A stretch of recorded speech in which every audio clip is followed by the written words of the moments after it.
ladies. Hey everyone, welcome back to the UMOJA254 YouTube channel. My name is Ms Tafari and hopefully I am a familiar face, meaning you've watched our two previous videos on why you should be proud to be Kenyan and Kenyan entertainers. If you haven't, the link will be down in the description box. Now this video is related to our monthly theme, so for the month of September the theme is back to school. So the first thing that came to my head when I was thinking about this is the importance of education. The UN estimates that around 82% of the Kenyan population over the age of 15 can pass a literacy test, but of course the statistics get more dire as you go along with higher education. Before we jump into this video, I know a lot of people, when you hear the word education, the first thing that comes to your mind is the formal process of attaining a diploma and then a bachelor, so on and so forth. But there are also other forms of education. If you already have a career that you are intent on pursuing, educating yourself and making yourself more knowledgeable in that field also counts as education. I just wanted to put that out there. Now, education for me is very important because I do believe that it can be a facet to attain equality amongst the sexes. Because if you attain a higher level of education, you open up the doors to greater opportunities and thus on a superficial level attaining equality to a degree. As well as that, education makes you self-independent because, as I said before, it opens up the doors for opportunities for you to get a better job, for you to take care and sustain yourself and your family better. So really there's no shortage of reasons as to why education is really important. And here goes with a Swahili proverb, and it goes as follows: money if you use it comes to an end, learning if you use it increases. So really today I want to give you guys tips, tricks, hacks on how to get through school, high school, university.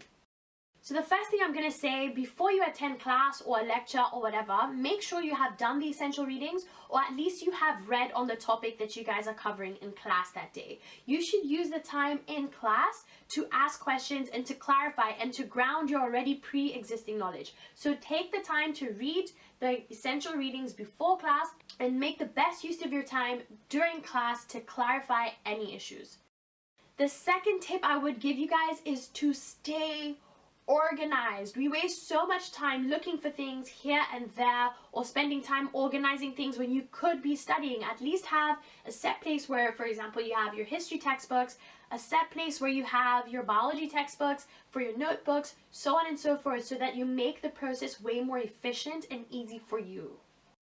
The next thing I'm going to suggest is keep a diary. So you can key in when your deadlines are, your next test, anything like that. It helps you to allocate your time better, thinking of a deadline in mind. It is so key to have a diary. It keeps you on top of things. It makes sure that your memory doesn't get the best of you. Invest in a diary. It is so worth it.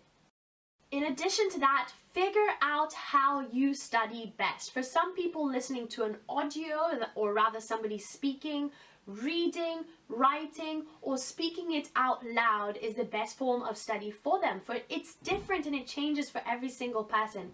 Personally, my best way of studying in my revision process is reading and then speaking it out loud. So I make sure that when it comes down to revising, that's how I structure my revision schedule, so that I'm best able and effectively able to absorb all the information that I need to before the test, before the essay, whatever it is. Learn how you study best.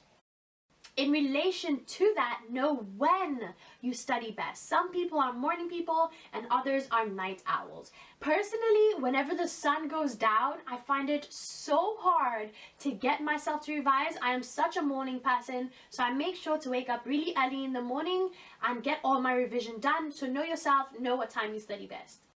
Another thing is past papers. There's so much empirical evidence to support the notion that past papers are the most effective way of revising, because you're able to apply what you have read to the paper and to an extent predict and foresee the type of questions that will actually come in the exam.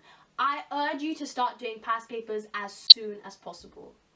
And lastly, I feel like if you don't do this one thing, then the rest of it would have been in vain. In this day and age with social media and smartphones, your phone is constantly pinging. There's something that you constantly have to answer to. So when it comes down to it, when you're putting your head in the books, keep your phone away. Don't let it be on your desk. Either switch it off or put it on the other side of the room.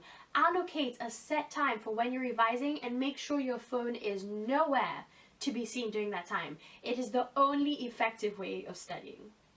I hope those tips and tricks truly did help. If you like this type of content and you want to see more, be sure to subscribe to the UMOJA254 YouTube channel or to my channel as Ms Tafari down in the description box. But that is it from me, guys, and I want to end by saying another Swahili proverb, and it goes as follows: if you think education is expensive, try ignorance. But that is it from me, guys. I'll see you guys in our next theme video, and until then, bye lovelies.